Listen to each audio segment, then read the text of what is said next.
Hi everyone, welcome back to the channel. This morning, I'm just in the grain store here and we're looking at tractors. Unfortunately, I didn't get the classic Massey Ferguson which I wanted. Look at this John Deere 4020, 17,000. These tractors are making so much money nowadays, the old ones and the online auctions.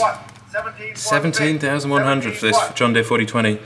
The one we were interested in was this lovely Massey Ferguson 65 Mark II multi-power, and it went for 6,500, and I was going to bid up to 5,000, so I went 1,500 over what I was willing to pay for it, which is a bit of a shame. Yeah, just I can't believe how much old tractors are making at the moment. Unbelievable. It's nice, this 4020, lovely tractor, but I wouldn't pay 20 grand for it. It's a lovely tractor. And there was also a very nice Massey Ferguson 135, same as mine but with multi-power, and it was also an early model with the round fenders. That actually went for 7,500.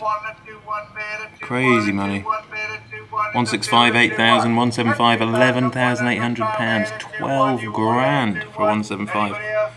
I know they're rare, but yeah, they're making a lot of money.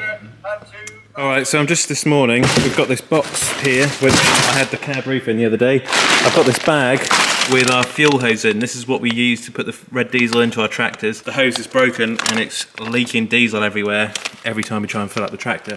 So my idea is to put it in the old Manitou box, which will hopefully soak up any red diesel. Before we set off to the dealership, I just took it out of that box and I put it in a bin bag, emptied the lead, because the lead was still full of diesel. And I've also got another bin bag there now, so that when I get the lead back, I can put it in that a new bin bag so it doesn't stink of diesel. I think another reason as to why classic tractors are getting so expensive nowadays is because as people move out of the cities and want to come to the countryside, if they buy a house with, I don't know, an acre, maybe 5 acres, a grass field, they want a classic tractor to mow that grass off and to keep their area tidy without paying a contractor. So you'll get people like doctors, football players, consultants, and people who are dentists, things like that. People with a larger amount of disposable income. That's one of the reasons why they're so expensive. And also, I mean, the thing is, they're a finite resource. You can't get the old tractors anymore because they're building. All the new ones are full of AdBlue and electronics. Nobody really wants to buy them.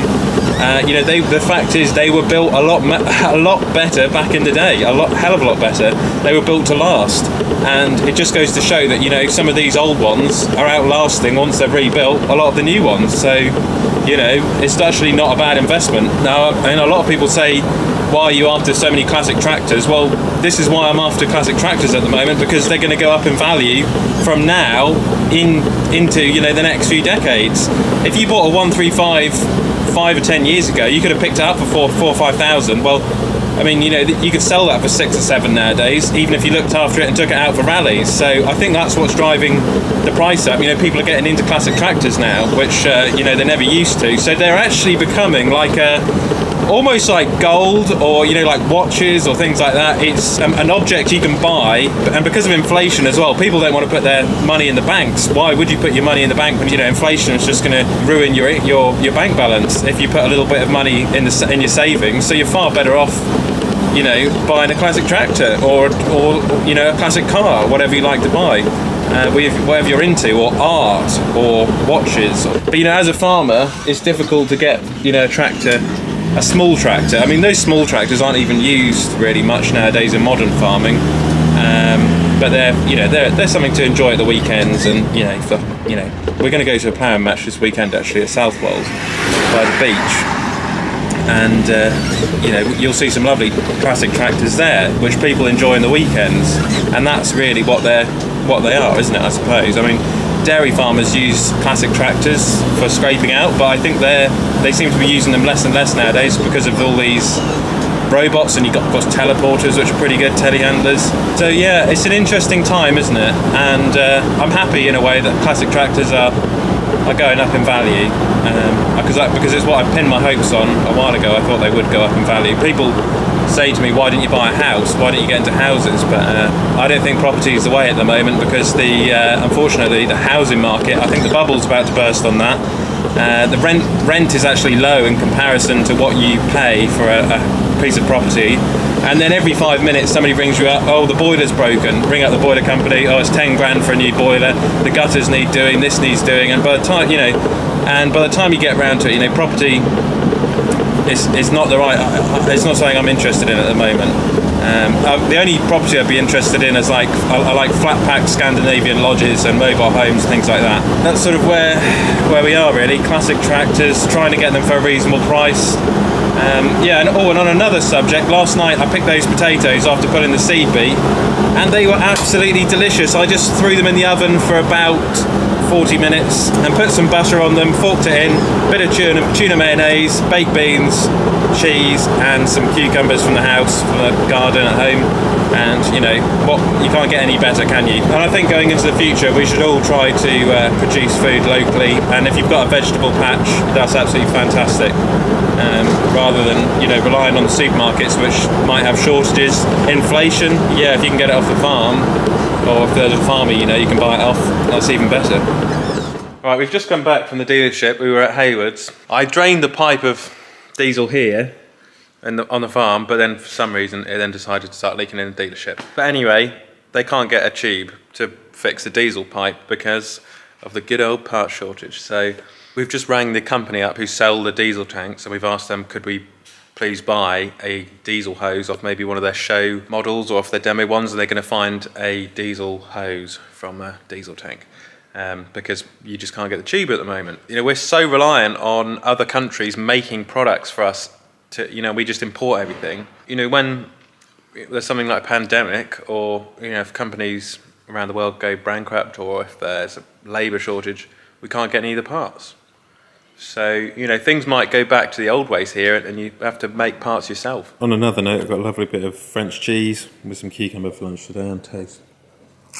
Over the last day, the concrete has now set, and the team picked up the boards this morning, so we'll drill some holes for that before long, and then we can put our feed silo in there to try and fatten up our cattle to make a little bit of money out of selling them as fat animals. It's a difficult time at the moment, guys, in British farming, because due to all this inflation and because of the shortages, the cost of production is going to go through the roof for the farmer, due to inflation. And actually what you're getting for your produce isn't really going up to match it. So farming is going to be very, very difficult, to earn a living out of in the future, I think, in the commercial sense. So that's why you've got to think about niche things. You've got to get the most for your product to be able to earn a living out of it, basically. If you're not selling direct to the public, and you're a mixed family farm, I think you'll struggle really to earn a living. And actually there's some really good businesses nearby. There's Fen Farm Dairy, Old Hall Farm, just that I know of. There's another place down south in Suffolk called Emmerdale Farm Shop, which is a really good family farm shop where you can go to buy pies, vegetables, all that good stuff. So we might see a resurgence in farm shops and selling direct to the public in order to earn a living, basically, for, to pay your way on the farm. As I'm sure a lot of you guys will know, at the moment they're building a lot of houses, in country areas. Well, for farmers that's a great opportunity to provide some self-storage, perhaps some dog walking facilities or something like that. So maybe Olly's Farm grass-fed beef, how about that one? You have to leave a comment in the comment section down below. We're almost set now for the feed silo to go up. We can put the feed in the silo once it's been up, pretty much put the feed in straight away. And then we've got enough silage to feed the cattle over this winter. Although next year we might look at growing, like I said before, something extra just to boost them along, because we could actually, in theory, feed all of our animals on silage. It's just the problem is marsh grass isn't as nutritious as upland grass, and because this farm's quite light, it's difficult to grow the quantity of silage we would need to feed the fattening herd, if that makes sense. I hope you guys out there enjoy eating beef, because I know at the moment there's a lot of talk about moving away from beef. Probably one of the biggest misconceptions is that, if you eat beef which is full of, from America, like antibiotics, and they say beef from America has been pumped full of hormones and things like that. But from personal experience, you can't really beat really good quality grass-fed beef. It's so nutritious, especially, for men and women. But especially for, protein, the nutrients, the iron you get from beef, which you just can't get from other meats. And, for men, it's actually very good for you. Beef is very good for male testosterone. You know, nowadays people are eating a lot of this soya. Well, you know, soya is not good for men, but it can actually promote, if you look at the research, there's a promotion of estrogen in men. So, you know, you don't want to be eating a lot of that soya, you know. You want to try and eat as much beef if you can if you're a man. Within reason. 2 or 3 times a week is fine, you know, eating some good quality grass-fed beef. You know, maybe you have a nice beef burger on a Wednesday, you could have some mince like a cottage pie on a Friday, and then maybe a nice steak on a Saturday night or something like that. And it's so good for you, it's so easy to make as well. We'll do some cooking videos before long with some beef off the farm, and we'll cook up some fillet steaks and maybe some rump steak and do some stews and roasts over the next year.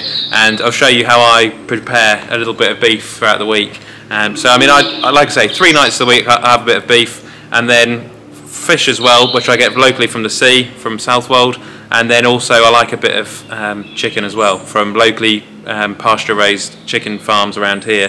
You know, in an ideal world we could have free-range pasture-raised poultry, which is, you know, you get that lovely golden crisp on the chicken, and it's just so crunchy and crispy, and it actually tastes of chicken. Whereas I think modern chicken nowadays is just grown so quickly that you don't really get the flavour. I think we just put sauces and we just seem to marinate our chicken so that we disguise the flavour. You don't get any of that goldeny, crispy chicken. There's lots to look forward to. I think just one thing at a time, you know, pressing on with the grass-fed beef business and doing things slowly. We've got the grass-fed beef, the classic tractors, social media, and we're just going to focus on those at the moment. And then we've also got the farm producing arable as well, you know, so we've got our arable crops, the wood chip system, the biomass, and then also we've got the holiday cottage on the farm. But as I said today, we're quite excited about the flat pack Scandinavian mobile homes. You don't need, you know, as much investment. You don't need to, you know, a house is going to cost hundreds of thousands of pounds, whereas a small mobile home will cost